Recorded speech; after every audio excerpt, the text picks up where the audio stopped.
High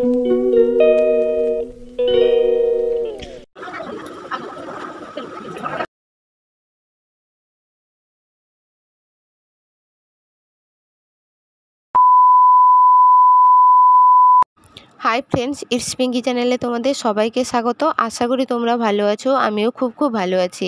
তো এখান থেকে আমি আমার ব্লগটা শুরু করছি, দেখতে থাকো। আর আমি সৎসঙ্গে যাচ্ছি, সৎসঙ্গে কি হয় তোমাদের আগের ভিডিওতে অনেকগুলো ভিডিওতে শেয়ার করেছি। তো এখানে কি হয় একটু আলাদা ধরনের তোমাদের শেয়ার করব, চলো।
পরিবারকে মাথায় নিয়ে আমরা জীবনে প্রতিটা পদক্ষেপে যদি তাকে স্মরণ করে চলেছি, তাহলে দেখবেন বিপদ আসবে, মানুষের জীবনে বিপদ প্রতিটা মুহূর্তে পড়বে।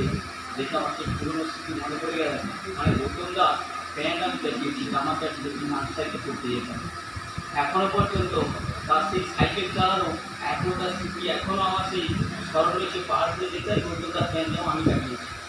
সেই জায়গা ওনার বাড়িতে ঠাকুরের যে কথা বলতে এটা হচ্ছে আমার পরম পাওয়া। এই হচ্ছে ভালোবাসার টান, জীবনের সফলতা, কর্মের উত্থান। এই হচ্ছে টান। এক হিমালয়ে এক মা বসবাস করেন, ওনার 7 লাখটি মেয়ে। তিনি শুক্লা টাকা খেয়ে রয়েছে, সেই প্রতিদিন চাষবাস করেন। এক সময় তার সেই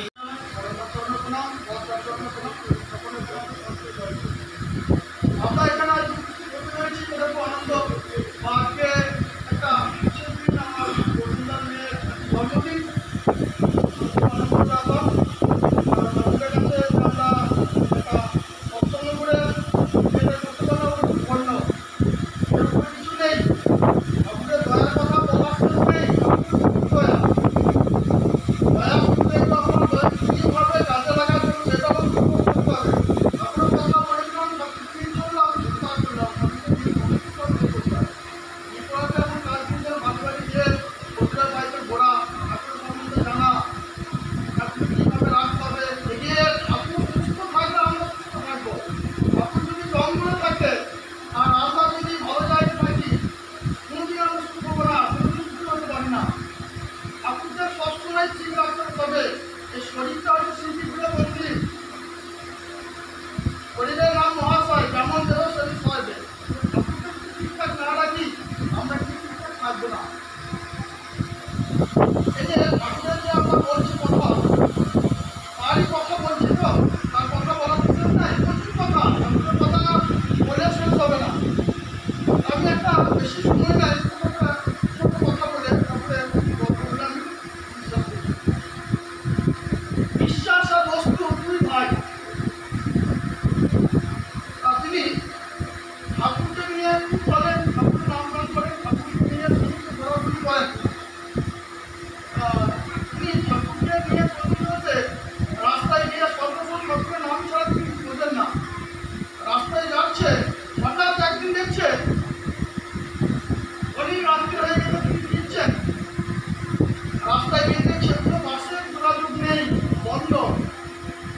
তিনি খুব নাম করছেন ঠাকুরের, কীভাবে আমি যাবো বাড়ি, কীভাবে কি পার হবো, রাস্তার মধ্যে কেউ নেই, তিনি একা আছেন। কিছুক্ষণ পর দেখছেন আর একজন সঙ্গে এক টোটোওয়ালা সে বাসে দাঁড়িয়ে আছে।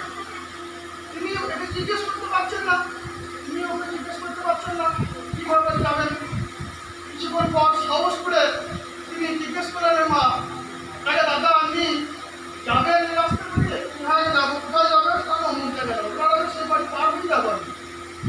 এটা খুব ভালো, কেননা দুজন নিয়ে এসে কারণে আমরা এসেছি তার বাড়িতে। আজকে একটা জন্মদিন, মেয়ের জন্মদিন, সেই উপলক্ষে তিনি সৎসঙ্গ করছেন। তার সঙ্গে আরেকটা বিষয় যুক্ত আছে যে আমাদের পরমদাস ঠাকুর অনুকূলচন্দ্রের 137তম জন্ম মাস আজকে তিনি সেই সঙ্গে সঙ্গে উদযাপন করছেন। পরমদাস ঠাকুর এই যুগে এসেছেন। ঘটনা একটা জায়গায় যে আমরা যারা স্বাভাবিক গতিতে মানব জীবন নিয়ে চলাফেরা করছি, আমরা সকলে ঈশ্বর বিশ্বাস করি, ভগবানকে মাথায় নিয়ে চলি, আর ভগবান যুগে যুগে এসেছেন।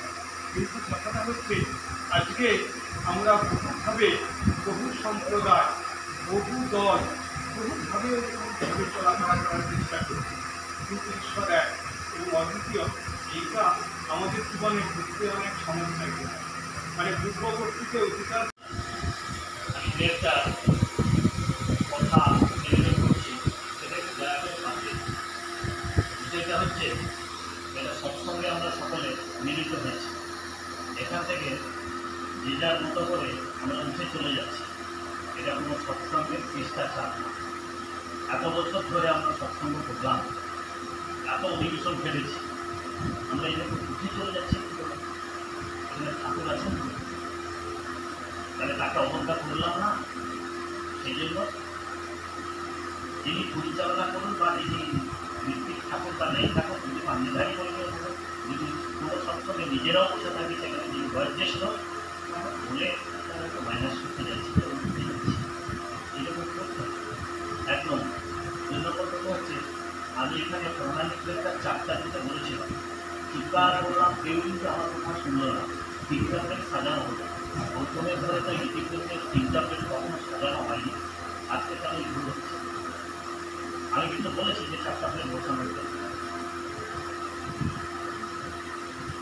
এই ছোট ছোট ত্রুটিগুলো চলনা থাকবে না বাবা। 3 নম্বর কথা হচ্ছে, হ্যাঁ কি বলছেন? আরেকটা প্লেট দিতে বলছি এখন আমাদের মনে নেই। আরেকটা কথা, সেটা হচ্ছে ঘটনাক্রম যখন ঠাকুরে ঢুকতে যাচ্ছি তখন আচার্যদেবের ঘটনাগুলো বিষ্ণু ভাই এবং মঙ্গলচরণ নিবেদন করে আচার্যদেব শ্রীমুখের কথা তো সেটাকে ঠিকভাবে না হলে ঠিক অবস্থা, ঠিক আছে, আমি যে সংশোধন করে দেবো, যদি বলো যে আমার আমার আমার ভুলটা ধরলো না তাহলে কষ্ট হবে। আচার্যদের বর্তমান আচার্যদের বলছেন কারো পাহাড়ে ওই বুড়িমার ক্ষেত পোকায় খায়নি, সকলের ক্ষেত পোকায় খেয়ে গেছে।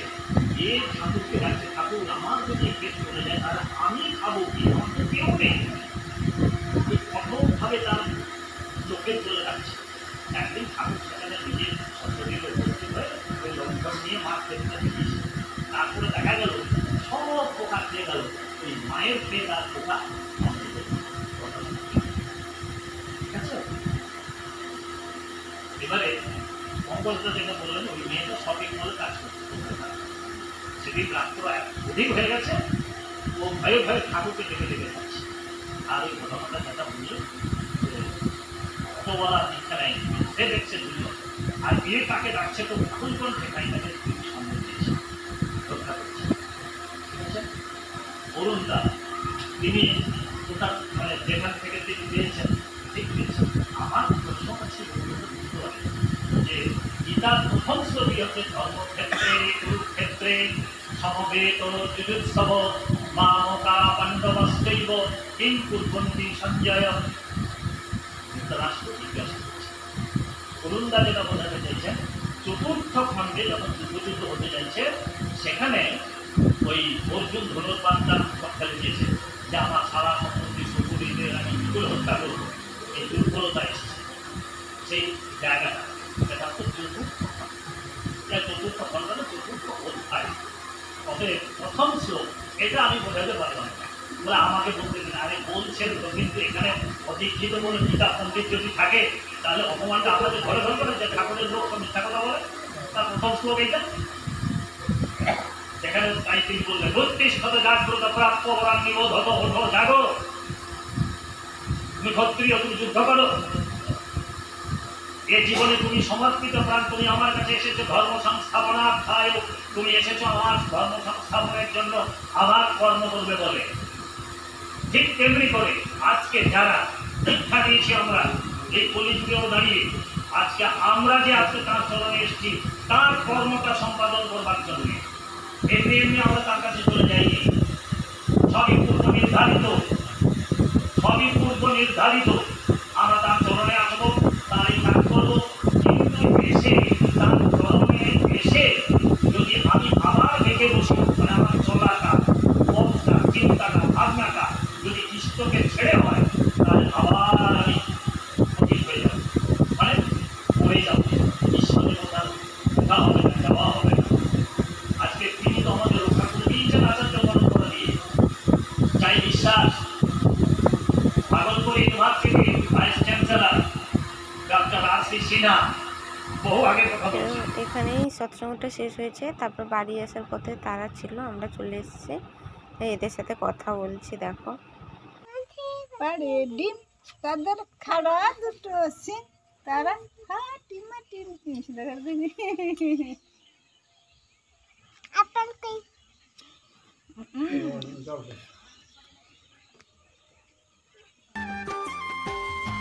ভালো লাগছো। একটা ছোড়া বলে দাও।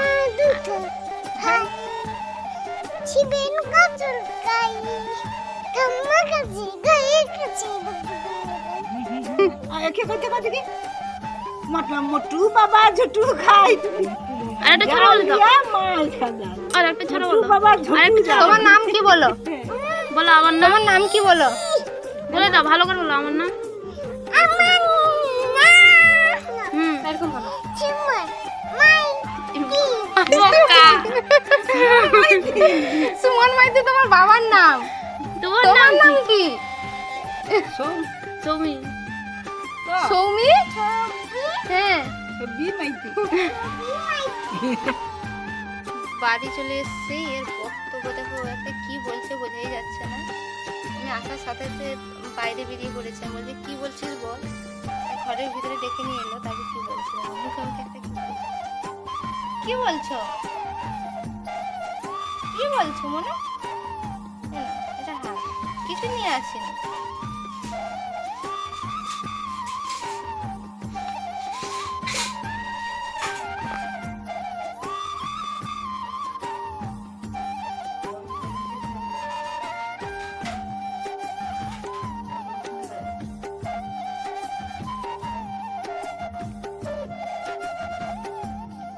বাড়ি চলে এসেছি, এর একটা কি একটা বক্তব্য বলছে, কোনো বোঝাই যাচ্ছে না।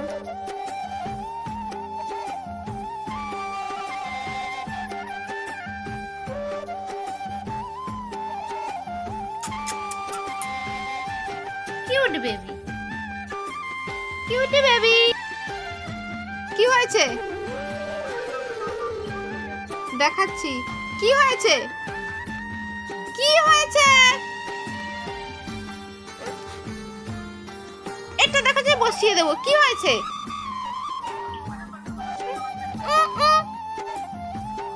একদম চুপচাপ বসে দেখো।